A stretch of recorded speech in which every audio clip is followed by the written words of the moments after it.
नमस्कार, छायाज रेसिपीजमध्ये आज आपण रव्यापासून खूप टेस्टी आणि मस्त अशी रेसिपी बनवतोय। सुरुवात करूया। सगळ्यात आधी इथे मी 2 मध्यम आकाराचे बटाटे घेतलेत। बटाटे सोलून घ्यायचेत। आता हे किसून घ्यायचेत। तर बारीक असा याचा किस आपल्याला हवाय। दोन्ही बटाटे इथे मी किसून घेतलेत। आता हे 2 वेळा धुवून घ्यायचेत। 2 वेळा धुतल्यानंतर हा बटाट्याचा किस चाळणीमध्ये काढून घ्यायचा आहे आणि असंच 10 मिनिटं निथळ ठेवायचं आहे, म्हणजे त्यातलं सगळं पाणी निघून जाईल। आता इथे मी गॅसवरती कढई गरम करत ठेवले। यामध्ये 1 चमचा तेल घालायचं आहे।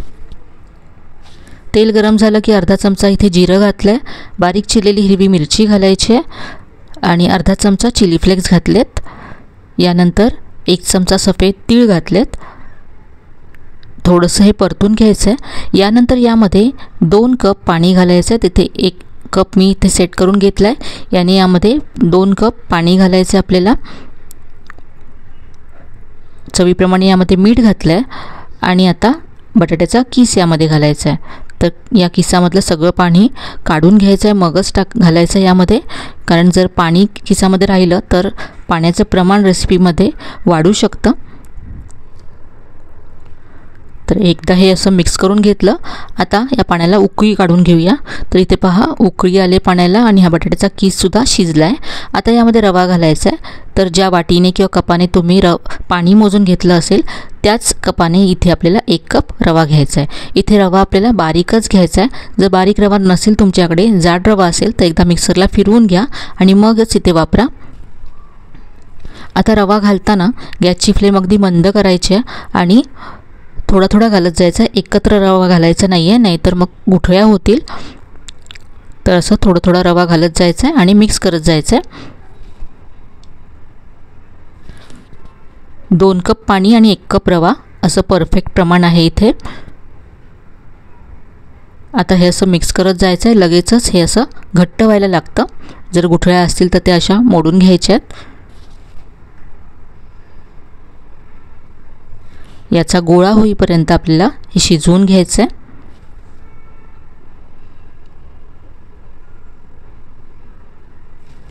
जास्त वेळ लागत नाही, 2 ते 3 मिनिटांमध्ये लगेच याचा असा गोळा व्हायला लागतो आणि हा रवा असं कढई सोडायला लागतो। पहा, हे आता असं ड्राय झालं आहे।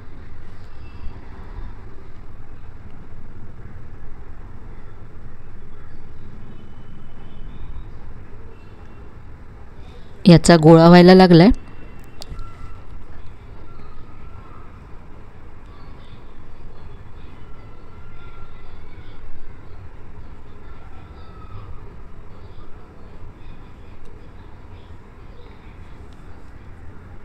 आता गॅस बंद करायचा आहे आणि गॅस बंद केल्यानंतर यावरती झाकण ठेवायचं आहे। आता हे असंच आपण झाकून 5 मिनिटं ठेवून देऊया। तर इथे 5 मिनिटं झालेत। आता हे आपण एका प्लेटमध्ये काढून घेऊ।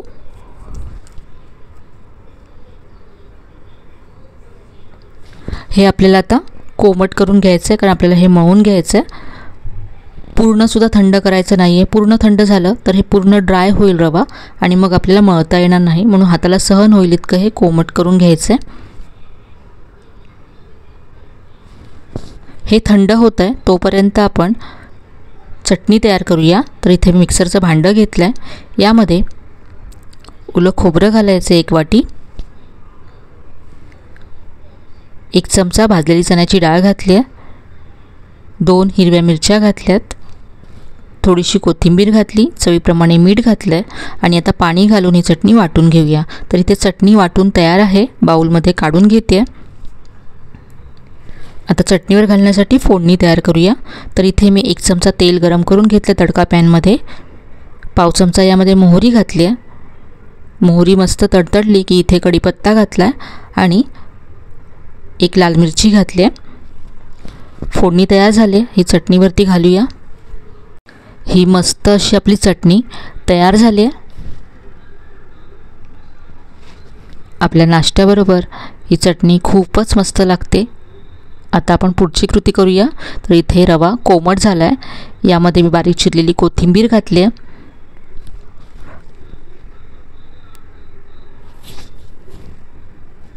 आता हे मिक्स करूया.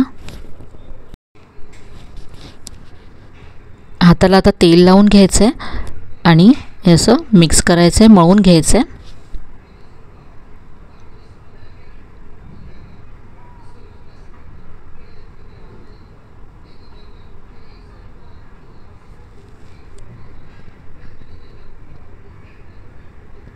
आता याचे आपण वडे बनवूया.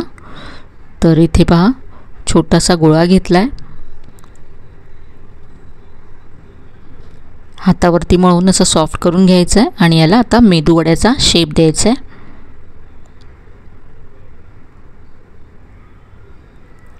तर यामध्ये आपण बटाटा घातला किसून, त्यामुळे खूप मस्त चव येते या वड्यांना. तर इथे पहा हा वडा तयार करून घेतला आहे. असेच आणखी वडे इथे मी तयार करून घेते. तर इथे मी वडे तयार करून घेतलेत. आता हे आपण फ्राय करूया. इथे मी कढईमध्ये तेल गरम करत ठेवलं होतं. तेल व्यवस्थित गरम झाल्यानंतरच इथे आपल्याला वडे तेलामध्ये सोडायचे आहेत. तेल जर व्यवस्थित गरम नसेल तर वडे खूपच तेलकट होतात. म्हणून आधी तेल व्यवस्थित गरम करून घ्या आणि मग हे वडे सोडा तेलामध्ये आणि मीडियम फ्लेममध्ये आपल्याला हे फ्राय करून घ्यायचे आहेत, म्हणजे आतपर्यंत ते छान फ्राय होतील.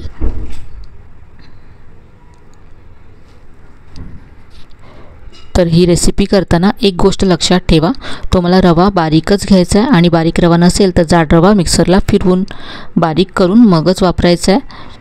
नाहीतर वड्यांना बाइंडिंग येत नाही आणि मग तेलामध्ये सोडल्यानंतर ते कुस्करतात.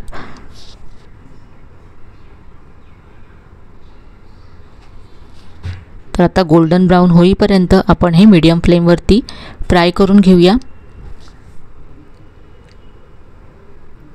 तर इथे वड्यांना खूप मस्त असा रंग आला आहे, काढून घेऊया.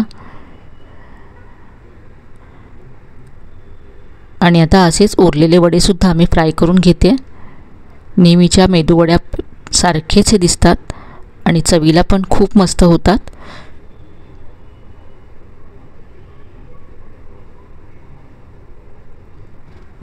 इथे मी चटणीबरोबर हे वडे सर्व केलेत.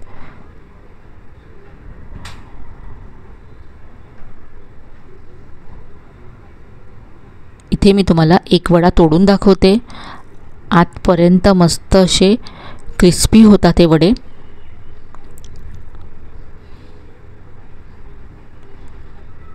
आतपर्यंत मस्त फ्राय झालेत.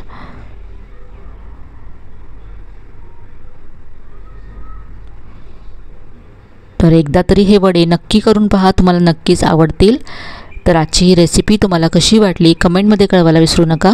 रेसिपी आवडली असेल तर व्हिडिओला लाईक करा, शेअर करा.